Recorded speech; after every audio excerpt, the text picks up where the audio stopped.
Welcome into Film Tank, the weekly podcast that covers both new and classic cinema. On this episode of Film Tank, we discuss the John Wayne Dean Martin Western, which is Rio Bravo. If you would like to get in touch with Film Tank, you can always email us at filmtankshow@gmail.com. You can also find us on Facebook, Twitter, and Instagram at Film Tank Show. And you can listen to all of our episodes on our website, filmtankshow.com, or on iTunes. And now, here are your hosts, Nick Cheney, Toussaint Egan, and myself, Alex Diekman.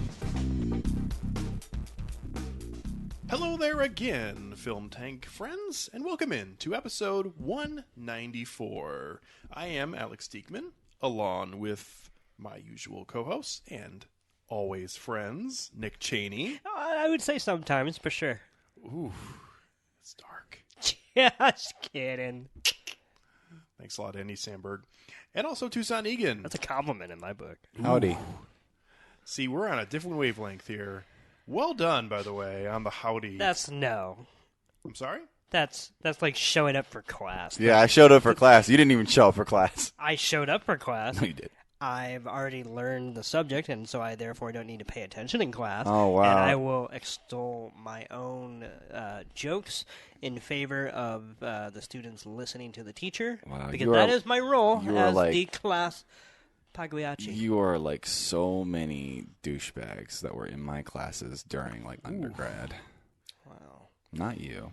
You Not you either. Not to pick apart. Not you. You're just not, like not them. to pick apart your rhetoric here, Yeah. but that's sure. Yeah.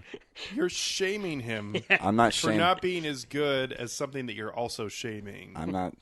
I mean, you're obviously being facetious, so I'm not like. I'm not. First of all, don't swear at me. Okay. Howdy, Alex. How you doing?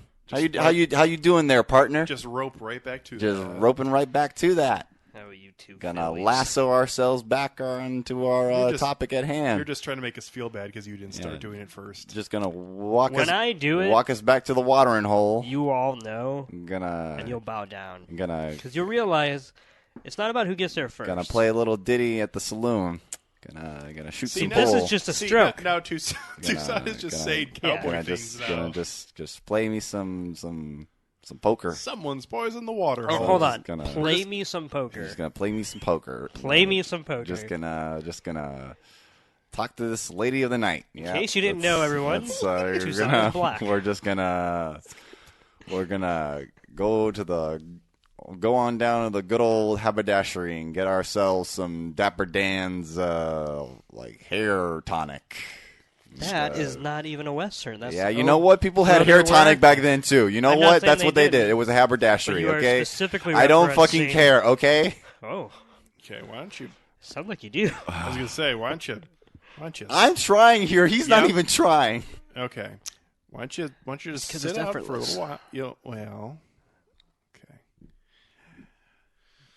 So Yes, Alex. we're gonna attempt at some point on this episode to talk about the 1959 film Rio Bravo, which will be our first attempt at a true Western. True that. Yes, we've done, other genres other than superhero and animation and horror every once in a blue moon. We've done a couple musicals, and we've even dabbled into foreign films once in a while. But never have we done a true Western. And this is a great time to take a stab at that, as we're right in the middle of summer, and it's honestly a pretty shitty slate this year. Oh man, it's Yeah. been bad. Man, what the fuck is with this year, man? It's funny because here's the thing. I feel like every week has a release that I'm like, oh, okay. And then as it gets wow. closer, I'm like, I don't want to go see that. Yeah. I will admit, it's a shitty blockbuster, whatever, summer, but there are like 3 movies in theaters right now that are not quite indies and yet definitely not blockbusters that I do want to see, like Booksmart, and personally I do want to see the Blumhouse Ma with Octavia Spencer. Oh, okay. And one other thing that's in the theater that I cannot remember, but it's there. You just got to look for it. I just came across. And know its name if you want to order a ticket. Oh, it's one of those movies. Yeah.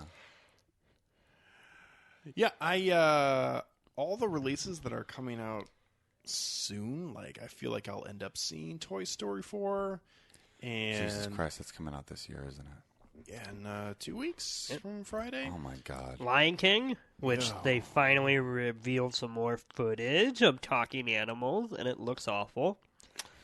Yeah. But it's on animated film. Let's not say it's an animated film. 'Cause it's live action, right? Sure. It's live action right in front of that blue screen. Yeah. Yeah. Okay, I mean, this film, all of the characters in it are animated, but every film basically now is filmed in front of a green or blue screen. So that's Yes. a little bit. But he's going off of I'm the saying- fact that Jon Favreau Yeah. would not let somebody call this animation because he really wants to distinguish the fact that this is live. So to call they- attention, It's all a matter of marketing. It's all a matter. It has nothing to do with the actual you're gonna material play up that production. angle, Yeah. then you're just going to make it look worse. Yeah. Because I'm sorry, but there's nothing live action about fucking Pumbaa's jaw, which he looks when he was talking in whatever scene he was in that Beyonce clip. If I wanted to watch the live action Lion King, I would watch Roar. Because he's the king of the lions. You can tell. Who, Trogar? Trogar. No, man. Trogar was put in his place. Yeah, Trogar. Trogar for a while was ruling the kingdom. For a little while, and, thankfully Jan DeBont was I there. played that film. At my workplace once. and you no longer work. Oh no! Just about to Well, say actually, I left that job of my own volition. That's what you But- can tell people. Yeah, that's what I tell people because that's the truth. But like my coworkers actually really enjoyed it. They were like enraptured by it. Rapture. Yeah, they were. They were like glued to the screen. I was like, guys, we got to do work today. He's like, no, I want to watch this. Like, no, you can't though, So why did you put it on? because they wanted to see it. Because I talked about it and they just put it on. I'm just like, okay, all right. Usually, how it works at a workplace, you show someone a 40-second clip, not the entire hour. And Well, it wasn't the 15 entire Based hour. on It this was like, conversation, I'm envisioning a scene in which whoever your boss was like, Tucson, can you come in here for a moment? Nah. Yeah, sure. Will you just fucking shut up? Okay. And then he comes in, and then he's like, hey, can we talk about your screening of Roar? I quit! nope, that's not how that happened. I know, but that is literally not what happened. Yeah. That's how jokes work. Okay. So on this particular episode, we are not going to talk about a new film. And actually, we're not going to talk about new films probably for at least a couple episodes. Forever. They're canceled. Yeah, that is potentially a way we could go with this, but They're probably canceled. not. But I appreciate and that's T. the enthusiasm, Nicholas. On this particular episode, though, we are talking about a Western, as I mentioned, and the Western we are talking about is Rio Bravo, which was released in 1959 and stars John Wayne and Dean Martin. Definitely a interesting double billing there, as John Wayne is absolutely synonymous with Westerns, and Dean Martin is, in fact, not. So, other than the two of those very well-known gentlemen of that era, we have the young Ricky Nelson here, who on the poster, there's a little blurb about him, and it says that in addition to Dean Martin, he also sings. Yep. So that was getting people in the theater to see this young person that would never be heard from again sing. I In mean, the I don't. film world. I was gonna say, and then also an early performance from Angie Dickinson here, playing the character of Feathers.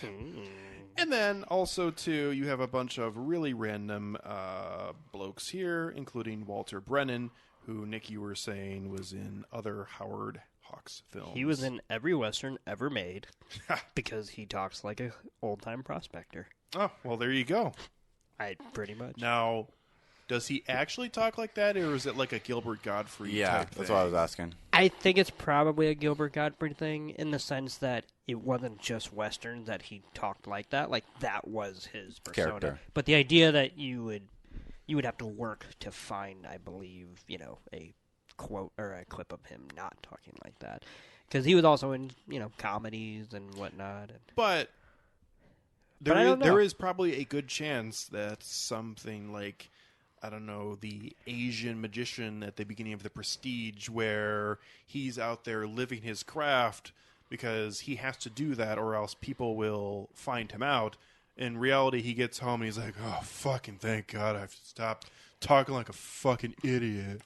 I don't know. I will say, as someone who is in no way a Walter Brennan expert, so don't hold me to it. Who is? I think there's the scene toward the very end of this movie where he does that funny John Wayne impression, and I think the fact that it's funny because he breaks his character voice to show that he can do something else, but also he can't quite do a John Wayne impression, which is one of the easiest impressions for anybody to do because it's got such a specific drawl to it. Tells me that he probably is closer to that speaking voice than, let's say, Gilbert Gottfried is to his asphyxiation, he called the voice. Yeah, that's a good way of describing Gilbert Gottfried's voice. Yeah.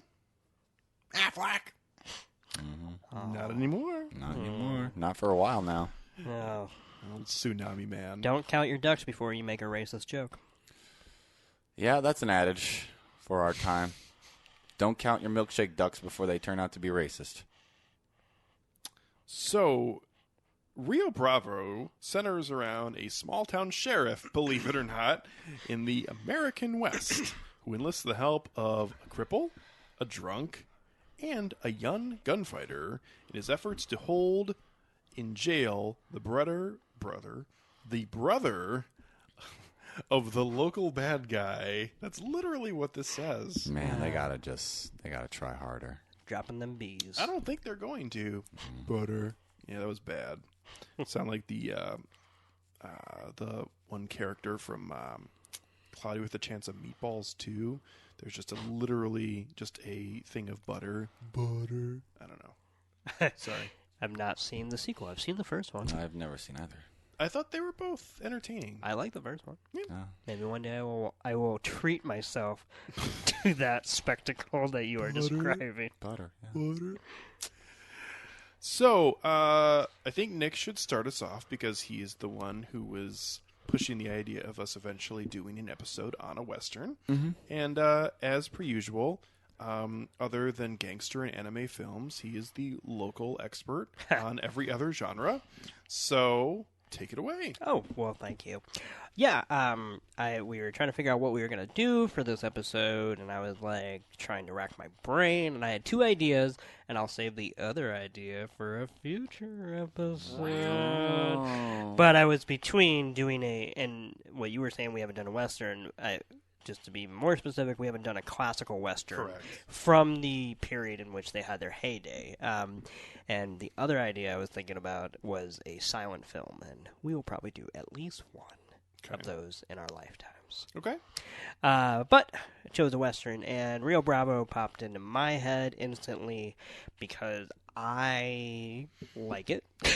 So that was the first reason. That's usually a good starting spot. Yeah, and I also thought of three things when I thought of which one I would choose for the two fine folks sitting next to me in trying to evaluate what's both a close-minded genre in the sense that there are a lot of tropes, and obviously that's comes with any genre, but in this, Westerns in the Hollywood Golden Age era truly were cut from the same cloth. They used the same sets. They, had the same actors, clearly. I mean, John Wayne was in almost all of them. And obviously there are outliers. Like, there are radical Westerns. I mean, I almost chose Johnny Guitar, which was a Western made by Nicholas Ray, starring, what's her name? Joan, the most famous Joan. When I hear No. when I hear the IMDb description of this film, aside from the bad guy, the local bad guy part, like it sounds like an archetypal like Western film, and that's what it is. Like it just happens to be. It's an archetypal Western film that happens just to be a very good representative like example of a good Western film. Yeah. Melissa Joan Hart. Joan Crawford. Joan Crawford. There Anyway, you that's go. what I was thinking of. She's the third who comes up after Joan Cusack and Melissa Joan Hart. So there Well, you Melissa go. Joan Hart shouldn't even count. That's Melissa. But no, but something like that, for example, Johnny Guitar, is an amazing movie. Might even be better than this one. I would say they're about close. And yet that's just a more radical example of Western trying to buck its conventions instead of exploring them, so to speak. And but so we're brought to something like Rio Bravo, which I think, for the most part, is in no way anything trying to upend the conventions of the Western genre. I mean, all the staples are here as far as the conflict to some of the archetypes and whatnot and some of the performances. But Howard Hawks, who also made a great Western called Red River, starring John Wayne, was never quite interested in the true myth of the Westerns.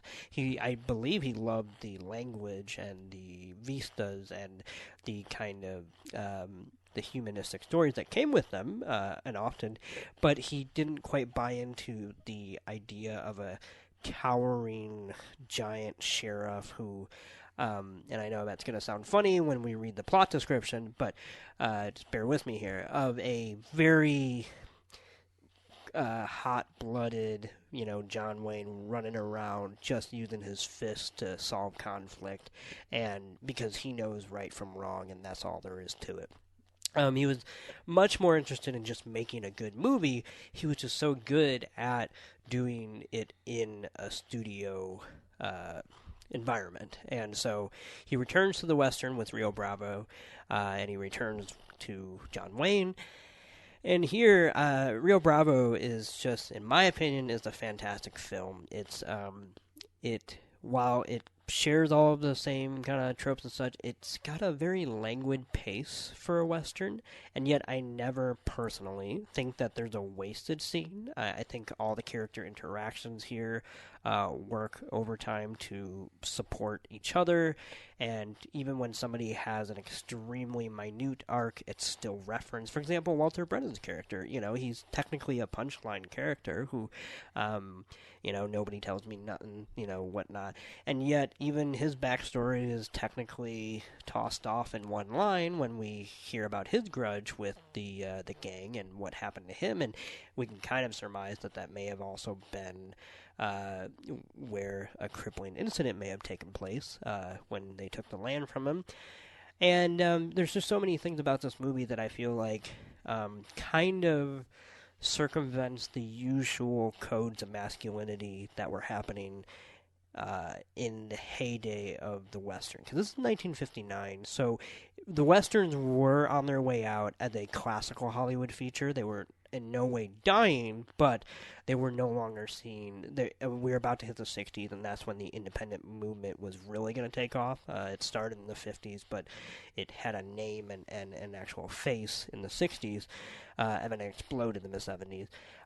So this is the last vestige of a genre about to die, and I think that's so poetic that for a film like that, and for a film to be as good as it is, in my eyes at least, that it's about a group of outcasts who are just trying for dear life to protect it at all costs, no matter the faults of what they're protecting. It's justice must be served, and kind of just bonding over that kind of shared camaraderie over what they believe in. To get just to the general elements, I think all the performances in this movie are pretty good to great. I think Ricky Nelson's the weak link, but because he's really the one who was not an actor, and clearly, but I also think he doesn't embarrass himself in any way, and he does kind of play, because of his character, it kind of fits that he's this cocky kid who doesn't quite fit in, but is doing what he can and whatnot. He's competent. Yeah. And I think John Wayne is pretty dialed back for John Wayne, which is that, he's got his draw, but I mean, this is a movie where he kisses Walter Brennan, so, like, On even... the head. On the head, yes. But to be honest, he would not have done that 20 years prior. No, he would and he not. probably wouldn't have done it ever since that moment either. But I feel like Howard Hawks brought out the best in his cast and crew, that he was able to show a vision of something that may not have always lined up with what somebody like a John Wayne would think of themselves and whatnot. It was so in the moment. It was so like quick and over and done that you couldn't help but see it as just like a punctuation of comic relief rather than anything indicative about the relationship or the nature of these characters in and of themselves. And I think that is probably the only reason why it would have not gotten past the cutting room floor, but might have even been palatable to audiences of that ilk during that time. Absolutely. Yeah. And it was just once, so I was like, oh, it was just a joke.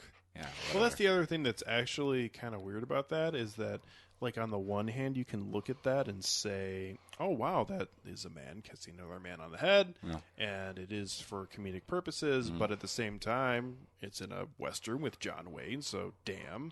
But on the other hand, I feel like you could also, if you wanted to be a little bit pessimistic, look at that and say, well, yeah, but at the same time, it's like being used to say, I mean, it's fine, but... To be fair... I think it's both. I mean, I think it's both, but I also think it's larger than that in the sense that for being such a minute moment, I don't think there's anything that's actually not earnest about that moment. Yeah. Like, I think he pretty much because agree he with that. takes care of Stumpy Right. and Dude and whatnot. It's just... Ironically, John Wayne is kissing someone who's not part of his generation, so if anything, he's a slightly liberal figure in that microcosm of a moment, which is so weird to think. I was going to How say, ironic. not really been Yes. called that. No, often. and yeah, so, and we, yeah. Nobody would ever accuse John Wayne of being a liberal figure No. in any regard. No. As he rides into town on a donkey. Yeah. Yeah, he did make some very interesting sound effects. Sure in this did. film. Some of the ADR in this movie is pretty special. And obviously, for me, Dean Martin is the best part of this movie. The whole character arc of Duke is just fantastic, and I think he nails it. And I think that while I can understand if someone dislikes this film because they want to maybe consider the pace to be laborious, I personally think that a lot of Dude's arc and other characters' moments are allowed to breathe because of that pace, and I feel like we get to watch a character like Dude go through a lot, and for the movie starting off in the first 5 minutes where it kind of like jumps over a lot, not necessarily background, but it kind of just hopes you'll catch up, you know, as you watch it. It's fitting that we then just settle in to watch this true, like, week or so that from hell that the sheriff has to deal with, all because of one criminal. And while he's also still trying to keep... Criminal with connections. Yeah. Still trying to keep his friends afloat, and we see the true ups and downs that come with that. And yeah, I'll pass it off, but I'll just really quickly sum it up by saying I just think the movie's fantastic. I think it's funny at places. I think it's genuinely touching in others. And while I would definitely argue and concede that the romance is the weakest part, it is also, for me at least, responsible for some of the best quieter moments. Some of their flirting is actually pretty low-key great, in my opinion at least. And there are some choice scenes and lines where it is slightly refreshing to see John Wayne in a romance movie where, like, unlike The Quiet Man, which is not a bad movie, but that whole movie literally climaxes with this really ridiculous 10-minute brawl sequence in which he beats the shit out of a guy so that he can marry or stay whatever, but for a woman, and like the whole fight just takes place across an entire Irish town, and it's just the epitome of just fucking masculine bullshit here. Where in a movie like this, you know, while it's not certainly progressive, it's definitely not regressive in the sense that he the Andrew Dickinson character of Feathers is able to take him off of his little high horse a lot of times, I think, in this movie. So I'm a big fan of it. I can't wait to hear what you guys thought, good or bad. So, I thought this film was pretty good. Yeah. I would not say I love it, especially after a first viewing. But at the same time, I felt like this film accomplished what its goals were. I too thought that Dean Martin was probably the best part of this film, but I don't necessarily think it's because of some of his more showy parts of this film, but I do think a lot of his early scenes are actually his best parts of this, which I feel like he probably has a lot of good experience playing a drunk, so he pretty much nailed... I mean, yeah. I think he pretty much nailed that depressed drunk thing because I think he had a lot of life experience with Method that. acting. Yeah. I agree with you in the sense that the energy does shift in a way that's beyond the character when he gets his shave and cleans up. And there's nothing wrong with that part of the film or his but I do performance. think Dean in that. comes out a little more. He does, and obviously the really solid scene with the song that he's singing, and Ricky Nelson's playing the guitar and also having a vocal moment there. But early on in the film, I feel like Dean Martin is actually just has this sort of like soul-snatched look on his face through the first probably 35 to 40 minutes of this film. And I know he's playing a guy who's going through alcohol withdrawal, and they're really doing Sullen-heartedness. Pretty basic things with that, like, oh, I'm shaking. Oh, boy, it's bright out.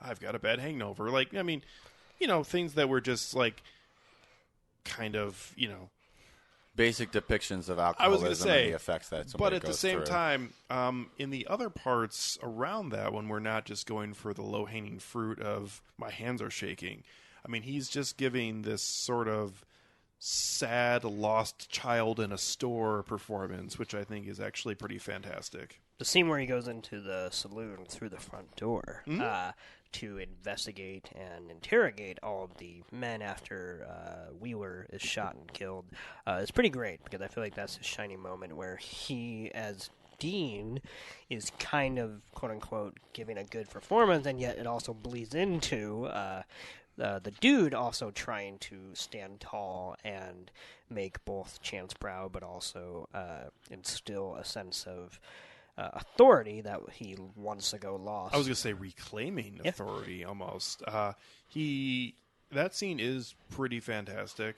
And also, too, a lot of the other earlier scenes were probably some of my favorite in the film. And not just the ones with him, but I thought this film probably peaked in the early parts of it, as I think a lot of the early moments in this film were the best in terms of scene-to-scene wise.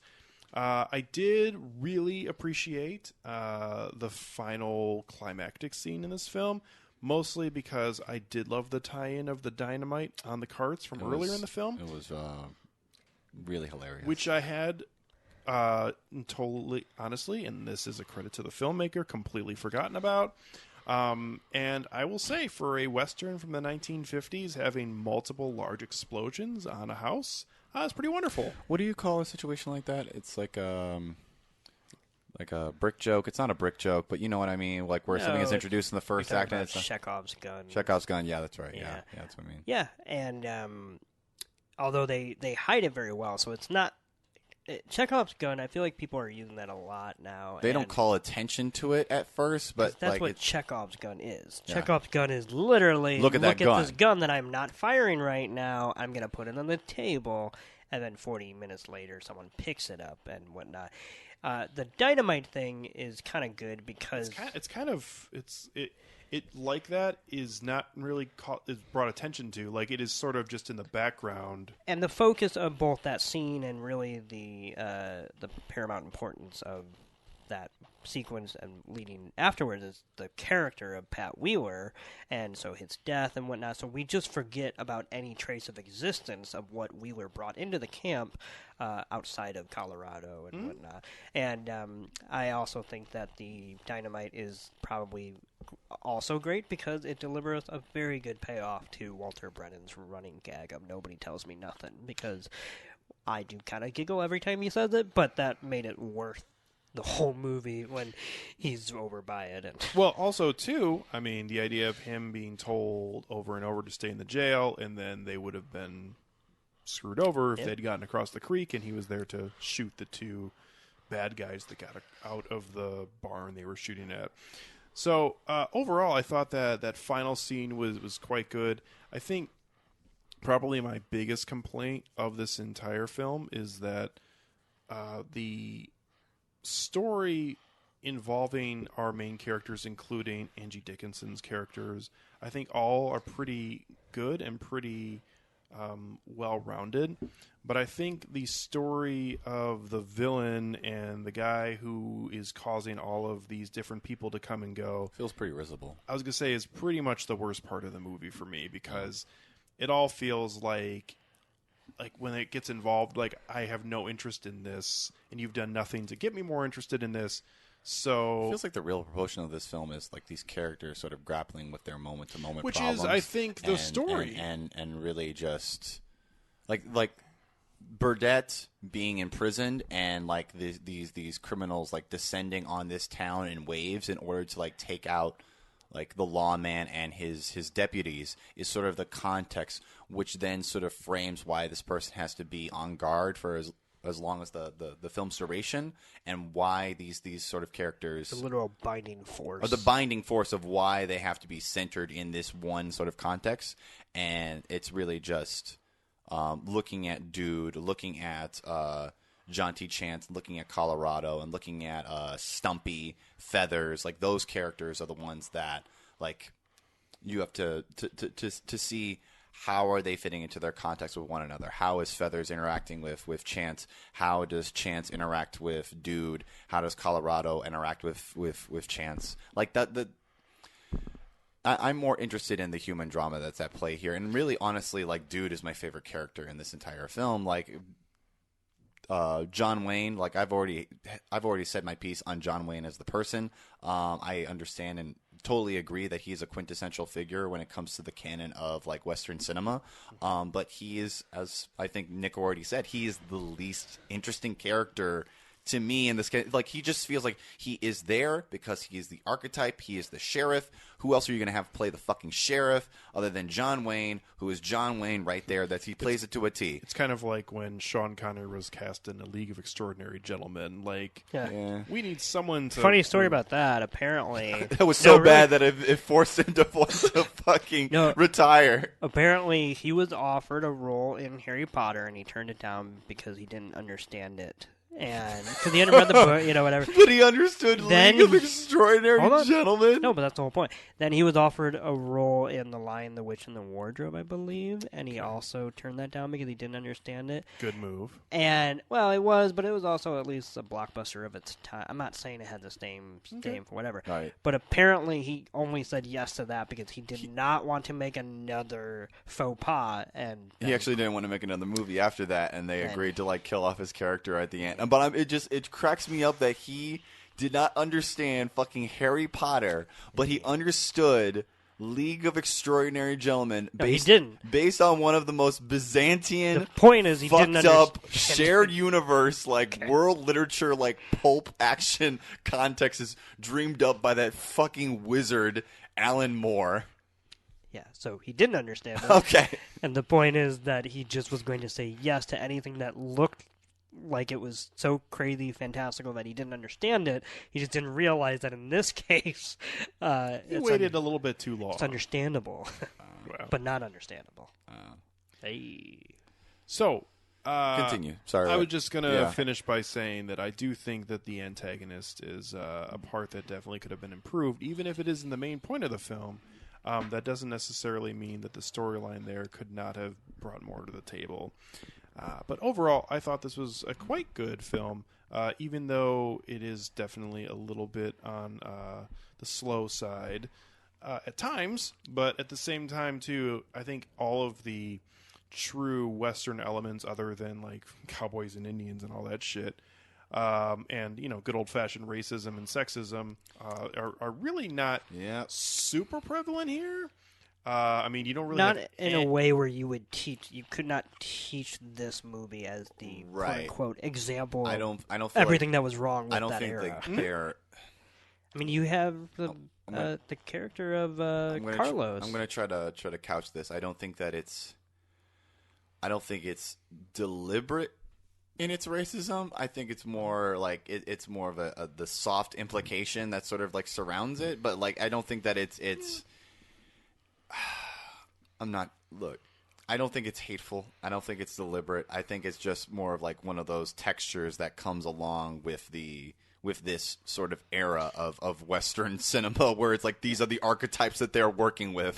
These are the accents that they're working with. Going off of what Nick was saying, and I have not seen a lot of Westerns, but there are lots of other examples out there that are much louder than this one. Well, and even think really quickly, if you take the Spanish-speaking characters, they're able to speak Spanish for more than just words, like whole sentences, and there are no subtitles to what they're saying. So the idea that this was in any way pandering to a Western crowd in the same way that Westerns were 20 years prior is just false. I mean, which is not to say that it cannot be racist or cannot have, but it is definitely of its time, which is say that it's at the very end of the era when there was at least some self-awareness in some of the past mistakes, which doesn't mean that it couldn't repeat them. But no. So overall, I thought this was definitely a solid film, and one that I wouldn't hesitate to revisit again. Yeah, I mean, I already shared some of my opening sentiments about this film, but I really did enjoy it. I was not, I mean, when the idea of doing a John Wayne Western was sort of floated, I was kind of trepidatious about it, given like my sort of stance about the man himself, but I think that it was a really good and interesting film. I will agree that the villain was entirely forgettable. Honest to God, I forgot about him most of the time until somebody tried to come and shoot the sheriff. Like, oh yeah, there's that one son of a bitch who's keep on trying to like shoot the sheriff. Even the villain who's in prison. I mean, the opening scene is so like I almost have no idea what's happening there because there's no context to it really. Like he just shoots somebody just to get the plot moving, pretty much. Yeah, so, yeah. He just shoots somebody because he thinks that he can't be touched. And then he just like moves on to the next saloon. They do at least slightly hearken to that when his brother does finally arrive in the town. Right. And the brother's really not there to rescue him because he needs him, but because this is probably the millionth time he's done something like this. Okay, my brother shot a guy in the stomach. And he is his brother, so therefore he cares for whatever reason. Sure. Right. So while I feel like the editing is what hurts that opening scene more than just the actual character motivation, because it just kind of comes and goes in a wave, and then all of a sudden... I was just trying to... And then all of a sudden dude's wearing a deputy badge. At least on the first time viewing, it really is... There's just a whole lot happening there that makes absolutely no sense. I mean, you've got everything with dude, with him being a falling over drunk, wanting to reach into a spittoon to get a quarter so he can buy a drink, and then you have John Wayne over there who just shows up and you have no idea what his with a shotgun. Yeah, I mean, you have no idea what his motivations are. Then you've got this one guy who's just up to no good. You're just trying to understand and establish like what is the relationship between all three of these characters, and then eventually by the next scene you do, and it was just like it was a very interesting and you know cold opening for the fact that I was sort of invested in that, because it just like why are these events happening in this way? As a modern film viewer too, the whole scene plays out, like it feels like almost like that's a setup to get people's attention away as the magician's assistant does this in one hand and everyone's focused here while the bank is being robbed on the other side of town. I don't know. Well, no, I think you're right in the sense that when you watch a movie made before 1960 in the Hollywood system, you are expecting the opening scene usually to have either minimalist action or exposition. Like, it's one or the other. Whereas here, it is a drunk cold cocking his actual friend with a shotgun, while another big bad criminal kills a man, and this all happens within the span of like 2 minutes or so, and then we parse through what this kind of original sin does to these inhabitants of this Now, town. I'm just going to sort of concede my sort of ignorance about this, or rather my lack of familiarity with this genre as a whole. Is like, I'm not really certain if I've encountered a Western that starts in media res like that, where it's just like it's in the midst of somebody being arrested, where I'm still quite trying to this blunt. I don't. Yeah, think. It's. I'm not gonna obviously even myself, Right. who's not a Western expert, Right. gonna say it's never been done. But I do think Howard Hawks is a shrewd filmmaker, and it definitely is bizarre. And you also think about the context in which it came out. It knew how to grab my attention by withholding information, and that's something that I always applaud and recognize in a film if done well, and I think that this film does do that well. Yeah. I think that, like I've said before, my favorite scenes all involve Dude, and the one scene that you referenced before, when I think it was Wheeler who got shot. Yes. And then there is the assailant who runs into the saloon, and then Dude walks into the front, and then basically shakes down all the guys there to drop all their guns, searching them, and then you have Chance like talk back to the one guy who's like, "Oh, I didn't see anybody come in here." It's like, "Well, remember that." And I was like, I immediately thought of a Telltale thing, like Chance will remember that shit, and he did. I was like, oh man. And then it cuts up to the actual balcony, the darkened balcony. You can see the silhouette of the guy like hiding there.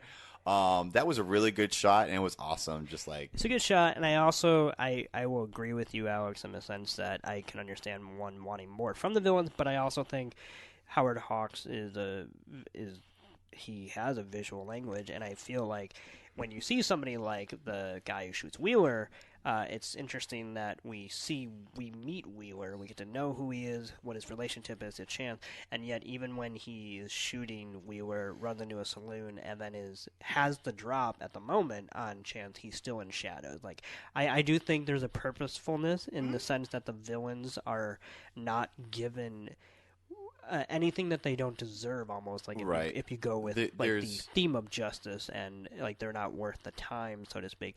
But I also agree that it's kind of it can be slightly mundane at times if it's not presented, because not every shot is like that shot in the saloon and whatnot. So I'd also I get both sides basically. The villains in this film are, I think it's interesting for the fact that they are unextraordinary. They're not charismatic. They're just pretty petty, simple-minded, like moment to moment, and incidental, which most real-life villains are, I would say. It's just like they just happen to just live in their moment, and they just like flit away. Like, Well, and not only that too, but also, the brother, not in prison, but the other one, is for most of the movie just trying to pay guys to do it, and it's like.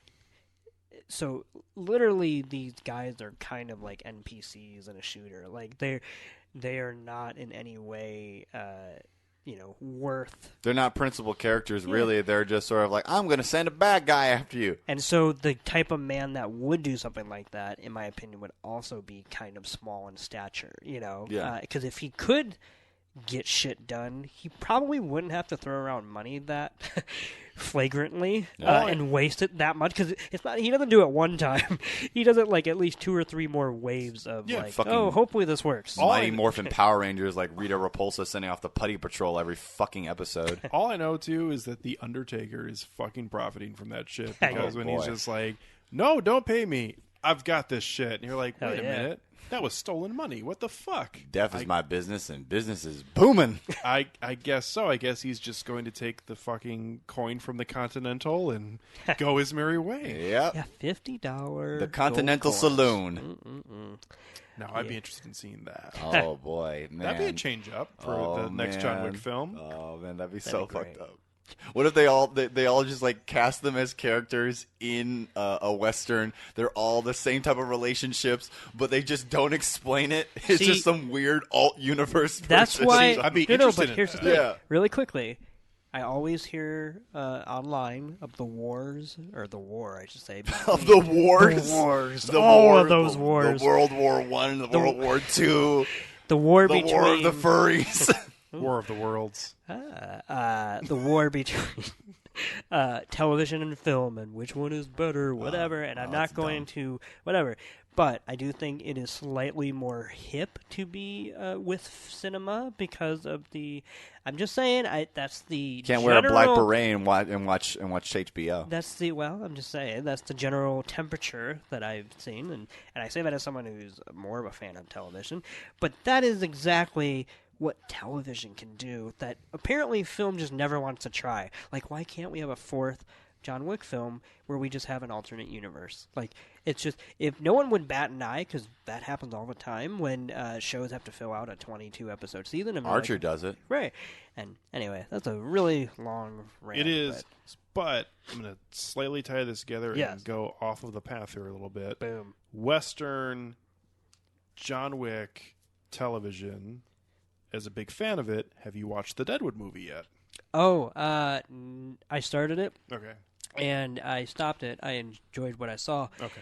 But I have to rewatch that show before I actually... I have to watch that show. It's a great show, and even though the Deadwood movie, from what I saw at least in the first 20 minutes, was actually helping its audience because there were clear flashbacks to scenes from the show to remind you, it's just such a great show anyway. I need an excuse to whatever. So I did not... Deadwood's never been like one of my like top 5 favorite shows of all time, so it's like I can wait for it until I'm ready for it. I was just so happy that it A, came out, and B, it got very good reviews. I was going to say, So. it sounds, and also too, other than the actors who are no longer living, pretty much everybody returns for it. I was going to say, yes, I've heard that just about everybody, including some that were dead on the show, whether it be flashback and whatnot. And I think what's also, because it wasn't one of my, like, just all-time favorite shows, what's kept me from just, like, rushing to do my rewatch and whatnot, is that, from all accounts, it sounded like it was very good, and most people loved it, but that it was in no way like, let's say, something like Twin Peaks comes on the air, and that never got a finale and whatnot, and then it came, and for 18 episodes, it refused to actually give the fans what it wanted by giving the fans exactly what it wanted, which is just fucked up weird shit that is inexplainable and whatnot. And I know that that's the MO of a show like Twin Peaks, but this felt very much like a Veronica Mars movie where the characters got back together and let's watch them for 2 hours because they got unceremoniously canceled, which is cool if it's a good show, which Deadwood is. But it didn't seem very pressing to finish the story because I heard it was more about, like, isn't it funny? Some of them have gray hair. So. Anyway. I'm glad to hear your thoughts on that then. Toussaint, continue on if you have any other initial thoughts. I don't really have any other initial thoughts. I thought this was a well-made film. I would come back to it. Yeah, I wouldn't say that the love story aspect, I don't think that was particularly strong, but I did enjoy sort of the banter and the relationship between those two characters, even if it was fairly, rote and sort of like, oh, it's like she's playing the hard to get, and he's like the stoic lawman who's just trying to be respectable, but he's also trying to like acknowledge his own attraction and like square with that in the relation to like she is who she is, she has her history, and he has his role and his responsibility that he has to do. She's a teenager and he's a grandfather. I mean, what's there's that. Yeah, there's that too. And man, RIO BRAVO, John Wayne. Yeah, but it's a good movie. I thought I enjoyed it. Yeah. Really quickly, one of my all-time favorite scenes of this movie is also one of my all-time favorite musical moments in any movie, which is the performance of My Rifle, My Pony, and Me by Dean Martin with a little accompaniment by Ricky. You know what's sad? Obviously, this is clearly just having a studio soundtrack behind them, pretty much just mouthing it. Right. It was way better than the opening scene in the Aladdin movie that just came out, which 60 years after this I film was gonna released. say, you'd think we'd have it down by now. Nope. But I also think that goes to the point of just earnestness, which is that that scene It's pretty great because for me at least, for a variety of reasons, taking the technical aspect out of it, which is that I think it's a good song. It's a good little country crooner. I love the placement of that scene, which is basically the calm before the storm of the final fight. That they're gonna have to endure. It is also just after Dude's lowest moment of his final relapse, I believe.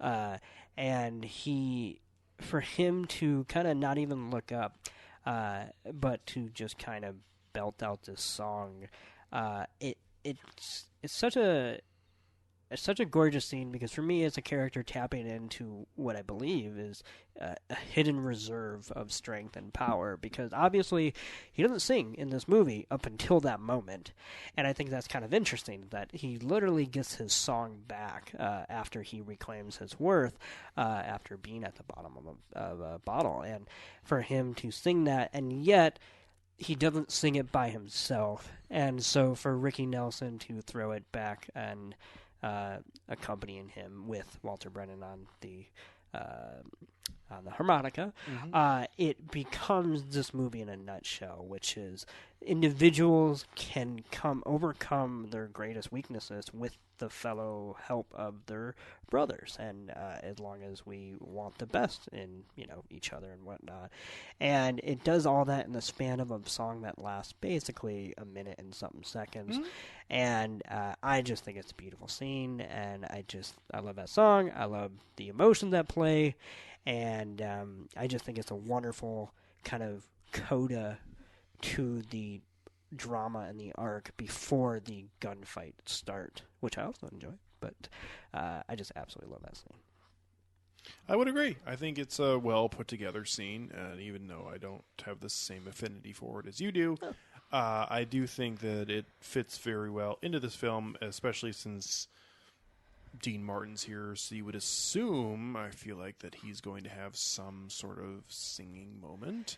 Yeah. So it's weaved well together into this film, and actually does a great job of character development, as you were just mentioning. So, yeah, I think that's a really solid scene later in this film, and also just the tone of that specific scene fits very well where it is in the span of this movie. Yeah, and I think that scene in and of itself is pretty much indicative of what I like about this movie the most and why it speaks to me, which is that I'm just very here for, I don't really dislike any genre. I certainly have least favorite genres, and Western is actually one of them.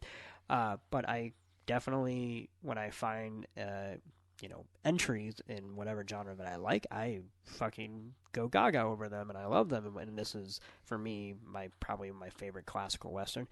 And that moment pretty much sums up what I love about this movie as a whole, which is that in the middle of what most people would find to be kind of a classical, Western story and archetype, it still kind of would rather slow down and watch its characters interact in a room for just a couple minutes, even though there are technically more pressing matters at hand, just conflict-wise, because it knows that the conflict is always going to be second to the characters when you're inhabiting a genre that can only do so many different conflicts, but you can have an infinite number of characters, and Dude, I say that because John Wayne multiple times technically played. It's been Duke, it's been Dean, it's been Dude. It's the character's name is Dude. I know, and John Wayne did play Duke in the movie, or if not several. Anyway, you think specific True Grit, is that the one he's? I believe.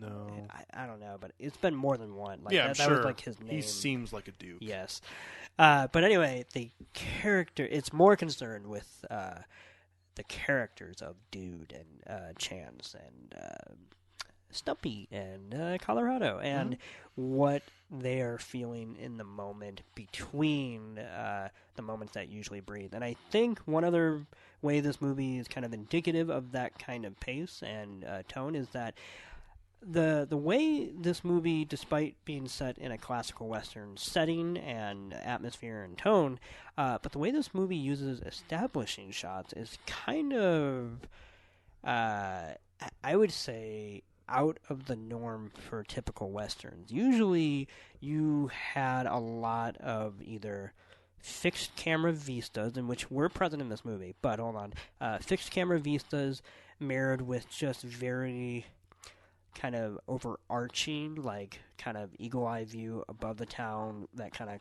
of caravan through a main street, whatever, and it was just that or the other. And the establishing shots in this movie are so unique, in my opinion, because you never know when one is truly going to be just an establishing shot and fade into the building or the frontier that it's going to that it's highlighting, or if Howard Hawks behind the camera, or whoever the DP was, is actually going to start there and actually move the audience's focus within the same shot by turning the camera, which honestly the line of sight in that kind of shot was just not done in classical Westerns.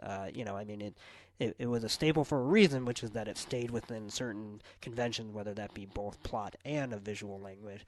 And, there's a shot in which when Dude and Chance do their first trip around the town, and there's a great moment when, after they're kind of talking a little bit and they just left the jail, they both go their separate ways to each side of the town, and the camera actually, at first you think it's going to be a straight-on dead shot of both of them going down, with them outlining the left and the right axis of the shot. And what's interesting is the shot actually tips towards Chance and then pivots before it can actually fully veer into that completely onto Dude as the anchor for that, to where it's askew. And even though Chance is technically the authority figure in this town, the heart of this movie is Dude and always will be. And even in like micro moments like that, this movie is basically training the audience to know where to look for the story, so to speak. And that is a micro moment, and there are a bunch of others that I also noticed that I'll probably forget now, so I won't list them. But it just has a unique, playful attitude with the the line of whatever you call it, perspective, and it breaks it far more often than a Western usually did back then. And this was before Sergio Leone came on the scene and blew all that shit up. But yeah, it's just fantastic. Great. Yeah. So. Yeah, the one thing I think I'll mention for sure is I find the character of Feathers very interesting here, because I feel like on the one hand she actually has a lot of traits of a somewhat strong female character, even though she's definitely probably not that in a Western film. But at the same time, I mean, you have this woman who used to be with a guy and they were kind of definitely a casino thieving type tandem that went around until that sort of all fell apart and she had to like strike on her own. And well, more likely that this guy had other women before her and after her, and then it just kind of evaporated away. But the idea of her moving her way through towns and arriving here, I think she plays a very interesting character because she is always struggling with this inner turmoil, but at the same time she also is feeling like she's in control a lot of situations, which I don't think a lot of females in Westerns in the 40s and 50s really showed like this film does, even though she does kind of relent to the male characters throughout the film at different points. I do think her character is very interesting for a 1950s Western. What's interesting for me, and I completely agree, is that I believe Feathers is a good character, even if I don't love the romance between the two. Mm-hmm. And I say it as someone who likes the romance. But she, I don't think, is a bad character. Certainly, any female character made in any movie probably is problematic at its base, especially if it was written by a man. I mean, there's just no way around that. And if you look back toward that era, it's just even more heightened, whatnot. And this is no exception. However, the character itself is written with enough strength, and I think Angie Dickinson puts enough of herself into it that you can read a lot into it that goes far beyond the role of being a quote-unquote trapped female character with no agency, because not only is she introduced as someone who's swindling all the men in that saloon. I mean, I think it's pointed that she's the only woman in that saloon, and yet she's allowed to be, because I'm guessing a lot of men was trying to take her money, and that did not work out for them, obviously. And yet, also, she's able to completely debunk Chance's first impression of her as, that her worth is not tied to whatever impression he has of her, even though she's able to do some of the things that she's able to do. Like, I feel like there's almost like this knee-jerk reaction because, she's a woman and because he saw that wanted sign that, well, if those two things are true and she's winning money, she can't do that. She must be cheating. Right, like she can't do that on her own. So not only... Which I think is great because at the very beginning of that confrontation scene, she just comes and flat out says, in fact, I am the person from that, and I didn't steal the money. Which I all the while challenging his male sexuality. I mean, yeah, I don't mean challenging like oh wow, she really gave it to him. But if you think about who John Wayne is playing compared to most of the other times when John Wayne is playing a character, he has a certain value that he places on being upstanding, especially as being the local sheriff and whatnot, and.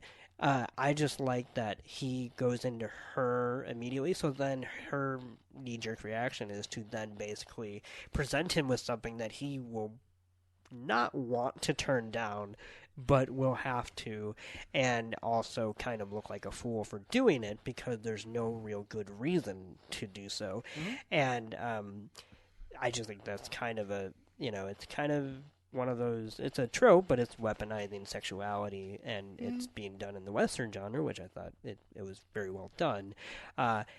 Especially because then by the final scene, that's kind of flipped on its head, where then she is playing the victim, but I put an emphasis on the word playing, because I don't think she is one, and trying to goad him, and this time it's finally successful because they've actually, had a relationship up until that point. Mm-hmm. But I will also mention really quick the scene in which Colorado pours her drinks and she gets drunk, and I kind of love that scene as well, because I feel like on the surface, if you were to describe it, that would sound like a woman gets hysterical in the time of crisis thing, but actually what I like is that it's alcohol that does it to her, and in a movie so focused on alcohol, that's just equality. I mean, dude is affected by alcohol for a completely different reason, and so is she, and yet it also allows her to remain, I think, a strong character amongst all this crisis, but because her life was finally in danger for the first time in the whole movie,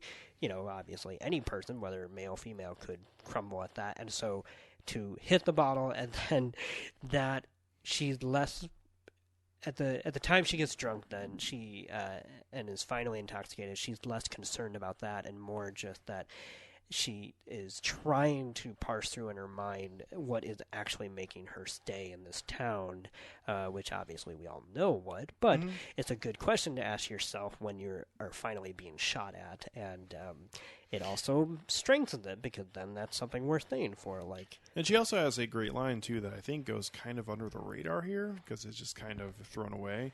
But I do love that she saves them by throwing the flower pot through the window, but she even is just like, well, I just led to their death, so what's that all about? Yeah. Which it was either them or them? I mean, yes, but at the same time... that's a thought that most people wouldn't have in a fucking Western, I don't think. Another interesting part of her character, too, which I found very interesting, is that at no point throughout the entirety of the film are any of the other male characters linked to her in a romantic way. True. There was a moment when it may seem like it might do that, where Colorado takes her in, and yet it never crosses the line, which is interesting because in 2019, they seem better suited of age and beauty, so to speak, and skin color, of course. And Oh, wow. yeah. Going there, huh? Yep. Yeah. 'Cause it was such different times back then. Was it, though? Nope. And so it's funny because I feel like I'm so trained when I see nowadays two young people together. I'm like, oh, they're the couple. Whereas, like, it's so weird to watch a movie like this where he's like, just saying like, oh, come in and comforting her, and it's completely platonic and whatnot. So yeah, it's very bizarre. Things do change, and not always for the better, and yet sometimes it's a lateral move, and sometimes it's for the worse, and it's very weird. So I think going to final ratings, and I'll start us off, and I will give this a 3 out of 5, and I feel like I could give it a higher rating on a second watch because I think there are moments here that I would appreciate even more on a second viewing. But this film just kind of falls into the very good category for me. And I think this is a solid film and definitely something that would have me more interested in watching other Westerns at some point, even if they are not like this particular film. But I think that this film has a lot going for it. And also at the same time, I didn't feel like this was boring me out of my brain in its 2-hour and 17-minute runtime or whatever it is. So I'm a fan of Rio Bravo, and I give it 3 out of 5. I will also give this a 3 out of 5. I think that, for me, this is a pretty good starting point when it comes to like finding a guiding vector of how to like enter into Westerns as a whole. And I know that there are a lot of Western aficionados out there who might be listening to this and balk at that. But bear in mind, I'm also a neophyte, and I'm perfectly aware that this is sort of like latter era, sort of like traditional, like Western fare. It may not be like the most exceptional, like canonically, like enshrined, like the other perfect thing I was example of that. But I think that the it's Searchers, yeah. by the way, which is pretty much usually touted as the greatest example of the classical Western. Okay, yeah. But I wanted to do something that I thought was less riddled with some of the more problematic aspects of the genre. Or that maybe didn't have as much of a reputation that precedes it. And I'm not saying that this doesn't have a reputation that precedes it, but that isn't sort of like cloaked in this. There's a like the situation when somebody hears the and I know this might be a reach, but like when somebody enters into a film class and they hear Citizen Kane is the greatest film of all time, and they just sit down and watch it, and they don't actually talk about the context of the production that actually went into that, the history, or how the subject matter of that film bears on the actual like real life analog circumstances of how that was created. And when you just say something on its face that it's the greatest without actually contextualizing that and actually substantiating that, then people just grow to resent that sort of qualification because you just expect other people to know what you know and take it at face. And I guess what I'm trying to say in roping this back is like I don't get that sort of vibe off of watching Rio Bravo. I think that it's pretty much perfectly visible on its face as to what it is, what it's going after, and why it actually speaks to this sort of like archetypical model of like what makes a Western film a Western film. And so I really appreciate watching that versus like maybe like one of these like these pillars, you know what I mean? Right. Yeah. So yeah, I thought it was a good film. Yeah. I would watch it again, and I would watch more films of this ilk, if only to sort of delve more into this corner of cinema. Righto. I am a huge fan of this movie. If you couldn't already tell, it is actually one of my all-time favorite films. It's really the only classical Western that I would find myself rewatching, like on a basis in which I like go out of my way to rewatch. And there are a lot of other, not a lot, but there are definitely other classical Westerns that I also enjoy, like John Ford's Stagecoach, or Johnny Guitar by Nicholas Ray, although it's hard to call that a classical Western because even if it was made during the heyday, it is so radical in its formation and in its cast of characters that it would just be a bad example of the genre. But this is just the epitome of what I would want. If my dad had to watch a John Wayne movie, I would hope he would throw one like this on. And he is a fan of this, and he is a fan of John Wayne.